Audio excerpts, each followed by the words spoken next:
വീണ്ടും ഞാൻ നിങ്ങളെ വർക്കലയിലോട്ടാണ് കേട്ടോ കൂട്ടിക്കൊണ്ട് പോകുന്നത്. ആൻഡ് ഇത്തവണ നമ്മൾ പോയത് 2 കാറിലാണ്. ഒരു കാറിൽ ഗേൾസും ഒരു കാറിൽ ബോയ്സും. അപ്പം നമ്മൾ വർക്കല എന്തുകൊണ്ട് ചൂസ് ചെയ്തു എന്നുള്ളത് ഞാൻ പുറകെ പറയാം കേട്ടോ. നമ്മൾ സെലക്ട് ചെയ്തത് രചനാസ് റിസോർട്ടിലായിരുന്നു. നമ്മളവിടെ എത്തി 1 മണിക്കൂർ നന്നായിട്ട് കിടന്നുറങ്ങി. ഇതാണ് നമുക്ക് കിട്ടിയ റൂമും കാര്യങ്ങളൊക്കെ അടിപൊളിയായിരുന്നു. ആൻഡ് പിന്നീട് നമ്മൾ പൂളിൽ പോകാനായിട്ട് റെഡി ആയിട്ട് നമ്മൾ പൂളിലേക്ക് പോയി. അടിപൊളി പൂളായിരുന്നു. നമ്മൾ ഒരുപാട് നേരം അവിടെ സ്പെൻഡ് ചെയ്തു കേട്ടോ. പിന്നെ വർക്കല എന്താ ചൂസ് ചെയ്തതെന്ന് ചോദിച്ചാൽ, എല്ലാ പ്രാവശ്യവും നമ്മൾ ലീവ് വരുമ്പം ഒരു തവണ വർക്കലയ്ക്ക് പോകാറുണ്ട്.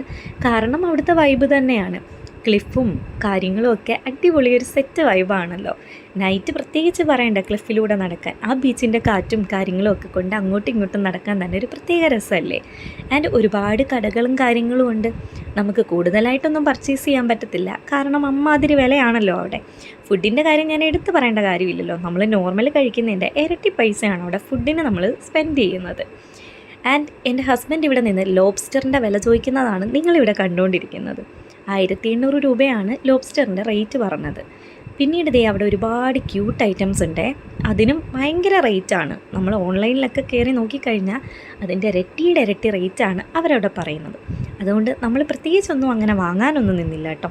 നമ്മളവിടെ കുറേ നേരം അങ്ങോട്ടും ഇങ്ങോട്ടും ഒക്കെ നടന്നു. ആ ബീച്ചിൻ്റെ ഒരു വൈബൊക്കെ നമുക്ക് അടിപൊളിയാണല്ലോ.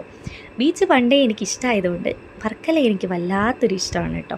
അതുകൊണ്ടാണ് മിക്കപ്പോഴും വർക്കല ചൂസ് ചെയ്യുന്നത്.